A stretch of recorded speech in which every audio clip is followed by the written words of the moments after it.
ایک ایسی وادی جو جنوں، پریوں، بھوتوں، دیو اور عجیب الخلقت مخلوق کے متعلق جانی جاتی ہے۔ ایسا پہاڑ جہاں ہمیشہ اندھیرا رہتا ہے، چاند سورج کی روشنی وہاں کبھی نہیں پہنچتی۔ وہ وادی جہاں آج تک کوئی شخص نہیں پہنچ سکا۔ کیا یہ وادی جنوں کا دیس ہے یا کسی اور دنیا میں جانے کا کوئی پراسرار راستہ؟ کوہ قاف کا نام سامنے آتے ہی کوئی گمشدہ عربی کہانیاں ذہن میں جاگ اٹھتی ہے۔ ایسی کہانیاں جو بادشاہوں کی حسین شہزادیوں سے شروع ہو کر جنوں اور پریوں کے زیر قبضہ ہیبت ناک قلعوں اور طلسم سے جڑی ہوتی ہے۔ ایسی کہانیوں کا مرکز عام طور پر یہ ہوتا ہے کہ فلاں ملک کے طاقتور بادشاہ کی حسین اور نرم و نازک شہزادی کو فلاں جن یا دیو نے اغوا کیا اور کوہ قاف کے کسی وادی کے تاریک محل میں لے جا کر قید کر دیا۔ اس طرح کی کہانیاں ہندوستان، ایران اور عرب علاقوں کے افسانوی اور ادبی کتابوں میں اہم مقام رکھتی ہے۔ تحریری شکل میں موجود ہونے کے علاوہ یہ داستانیں سینہ بسینہ روایتوں کی شکل میں بھی منتقل ہوئی ہیں۔ جبل قاف یا کوہ قاف مشرقی وسطیٰ اور عربوں کے مشہور افسانوں میں ایک افسانوی پہاڑی سلسلے کا نام ہے۔ اسلامی روایتوں میں کوہ قاف کو جنوں کا وطن کہا جاتا ہے جسے خدا نے چمکتے زمرد سے بنایا ہے، جبکہ ایرانی روایتوں کے مطابق یہ علاقہ شمالی قفقاز کے علاقوں میں تھا، جس علاقے کو انسانوں کے کسی حکومت نے بھی آج تک قبضہ کرنے سے ناکام رہا، کیونکہ قدیم علم نے ان بلند پہاڑی علاقوں کو اسرار میں ڈھانپ رکھا تھا۔ کوہ قاف دراصل ایک طویل پہاڑی سلسلہ ہے۔ یہ زمین کا سب سے دور دراز مقام کہا جاتا ہے، جو داستانوں میں زرتشت کی زمین اور سیمرغ نامی پرندے کی وجہ سے مشہور ہے۔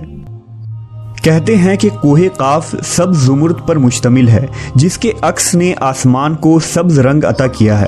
کوہ قاف کو جنوں کا شہر بھی کہا جاتا ہے، جہاں زمانہ قدیم میں جنات کی نسلوں نے بہت ساری حکومتیں قائم کی تھی۔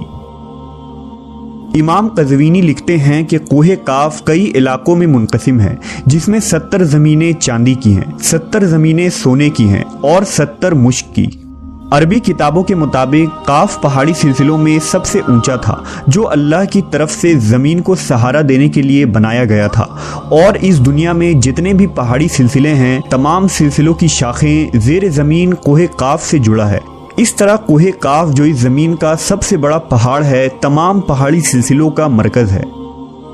زکریہ القزوینی نے 13ویں صدی میں عجائب المخلوقات و غرائب الموجودات نامی ایک کتاب لکھی تھی، جس میں انہوں نے کاسمولوجی کے مطابق یہ نظریہ دیا ہے کہ آسمان کو خدا نے تھام رکھا ہے تاکہ وہ زمین پر نہ گر پڑے۔ اس زمین کے چاروں طرف پہاڑوں کا ایک طویل سلسلہ ہے، جس میں کوہ قاف بھی شامل ہے، جو ان سلسلوں کو کھوٹی کی طرح اپنی جگہ پر رکھتا ہے۔ اسی طرح مشہور صوفی بزرگ جلال الدین رومی نے اپنی تحریروں میں کوہ قاف کا ذکر کچھ یوں کیا ہے کہ طاقتور بادشاہ سکندر ذوالقرنین نے آب حیات کی تلاش میں مشرق کا سفر کیا تھا۔ اس سفر کے دوران آپ کوہ قاف تک جا پہنچے تھے۔ جب آپ کوہ قاف پہنچے تو آپ نے دیکھا کہ وہاں فرشتہ اسرافیل قیامت کے دن سور پھونکنے کا انتظار کر رہے ہیں۔ کوہ قاف اور اس میں آباد مخلوقات کے متعلق ایک اور روایت بیان کی جاتی ہے کہ حضرت ابن عباس فرماتے ہیں کہ رسول اللہ صلی اللہ علیہ وسلم ہمارے پاس تشریف لائے، جبکہ ہم مسجد نبوی میں حلقہ بنا کر بیٹھے ہوئے تھے۔ ہمیں آپ صلی اللہ علیہ وسلم نے فرمایا، کیا کر رہے ہو؟ ہم نے عرض کیا، ہم سورج کے متعلق غور کر رہے ہیں کہ وہ کیسے طلوع ہوتا ہے اور کیسے غروب ہوتا ہے۔ فرمایا، تم نے اچھا کیا، اس طرح سے مخلوق میں فکر کرو، خالق میں فکر نہ کرنا، کیونکہ اللہ جس کے لیے جو چاہتا ہے پیدا کرتا ہے۔ تم اس سے تعجب کرو کہ کوہ قاف سے آگے 7 سمندر ہیں، ہر سمندر 500 سال سفر کرنے کے برابر طویل ہے، اور اس کے آگے 7 زمینیں بھی ہیں جن کا نور ان کے باسیوں کے لیے چمکتا ہے۔ اس کوہ قاف کے آگے 70,000 مخلوقات ہیں جو اڑتی ہیں، ان کو پرندوں کی شکل میں پیدا کیا گیا ہے۔ یہ مخلوق اور ان کا بچہ پیدا ہوتے ہی ہوا میں اڑنے لگتے ہیں۔ یہ اپنی تسبیح کی ادائیگی میں ذرہ برابر وقفہ نہیں کرتے۔ ان کا کھانا بھی ہوا ہے، ان کا پینا بھی ہوا ہے، ان کا لباس بھی ہوا ہے، ان کے برتن بھی ہوا کے ہیں۔ وہ یہ نہیں جانتے کہ اللہ نے حضرت آدم کو پیدا کیا ہے، اور نہ ابلیس کو جانتے ہیں، اور نہ ہی ابلیس کی اولاد کو جانتے ہیں۔ اللہ نے کوہ کاف کو دنیا کے گرد تخلیق کیا ہے۔ یہ تمام دنیا اس پہاڑ کے درمیان میں ایسے موجود ہے جیسے ایک انگلی میں انگوٹھی۔ کوئی انسان وہاں پہنچ نہیں سکتا ہے کیونکہ وہاں پہنچنے تک 4 مہینے اندھیرے سے گزرنا پڑے گا۔ یہ وہ پہاڑ ہے جہاں کوئی سورج نہیں، کوئی چاند نہیں، یہاں تک کہ یہ لوگ چاند و سورج کے بارے میں بھی نہیں جانتے کہ اللہ نے چاند اور سورج بھی تخلیق کی ہے۔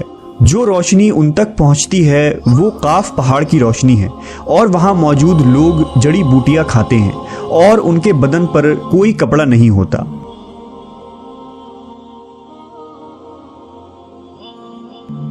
صحابہ نے پوچھا، یا رسول اللہ، کیا وہ لوگ فرشتے ہیں؟ آپ نے ارشاد فرمایا، نہیں، وہ فرشتے نہیں، لیکن اللہ سے ان کی فرما برداری بالکل فرشتے کی طرح ہے۔ پھر آپ نے فرمایا کہ معراج کی رات ان کی ملاقات کوہ کاف کے لوگوں سے ہوئی تھی، اور وہاں کے لوگوں نے آپ صلی اللہ علیہ وسلم کی دعوت کو قبول کیا اور وہ مسلمان ہو گئے۔ صوفیہ کرام کے نزدیک دراصل کوہ کاف اس زمین میں موجود کوئی پہاڑ نہیں، بلکہ کوہ کاف سے مراد عالم مثال میں واقع وہ پہاڑی سلسلہ ہے جو بذریعہ کشف اولیاء کرام کے مشاہدے میں آتے ہیں، جیسا کہ خواجہ فرید الدین عطار جیسے صوفیہ نے اس تصور کا مشاہدہ کیا ہے۔ طریقت میں کوہ کاف کو شعور کا ایک دائرہ اور مرید کا حد سمجھا جاتا ہے، جسے پا کر بندہ فنا فی اللہ کے درجے تک پہنچ جاتا ہے۔ بہت سارے لوگوں کا یہ ماننا ہے کہ یہ لفظ کاف کسی چیز کی مرکز کو ظاہر کرتا ہے، اور یہ لفظ اتنا مقدس ہے کہ قرآن میں پوری ایک سورہ کا نام سورہ قاف ہے، جو اس کوہ کاف پہاڑ کی طرف اشارہ کرتا ہے۔ اس سورہ میں اللہ کی وحدانیت، موت اور زندگی کا نظریہ پیش کیا گیا ہے۔ کوہ کاف جغرافیائی اعتبار سے ہماری اس زمین میں کہاں موجود ہے، اس کے متعلق مختلف نظریات پائے جاتے ہیں۔ زیادہ تر مورخین کا اس بات پر اتفاق ہے کہ عربی داستانوں کی کوہ کاف دراصل موجودہ روس میں قفقاز یعنی ماؤنٹ کوککس نامی ایک پہاڑی سلسلہ ہے۔ یہ علاقہ یورپی روس میں بحر اسود اور بحر قزوین کے درمیانی حصہ ہے، جس میں آرمینیا، آذربائیجان، داغستان، روس اور چیچینیا جیسے ملک شامل ہیں۔ یہ علاقہ قدرتی حسن سے مالا مال ہے، جہاں جانوروں اور پرندوں کی بے شمار اقسام پائی جاتی ہیں۔ جھیلیں، آبشاریں اور چھوٹے چھوٹے چشمے دیکھ کر ایسا معلوم ہوتا ہے گویا جنت زمین پر اتر آئی ہے۔ یہاں انسانی آبادی بہت ہی کم ہے۔ یہ پہاڑی سلسلہ ایشیا کو یورپ سے جدا کرتا ہے۔ اگر کوہ کاف کو خلائی سیٹلائٹ سے دیکھا جائے تو یہ علاقہ سفید پٹی جیسا نظر آتا ہے، جبکہ بعض محققین کا خیال ہے کہ کوہ کاف انٹارکٹیکا کے ان ویران اور برفیلے علاقے میں موجود ہے جو ہمیشہ بادلوں اور اندھیروں سے ڈھکا ہوتا ہے، جبکہ کچھ لوگ قدیم دور کے اٹلانٹس سٹی کو ہی کوہ کاف قرار دیتے ہیں، جو کسی بڑے عذاب کی وجہ سے تباہ ہو چکا ہے۔ جدید فزکس کی نئی دریافت یعنی ڈائمینشنز بھی کوہ کاف کو سمجھنے میں آسانی پیدا کر سکتی ہے۔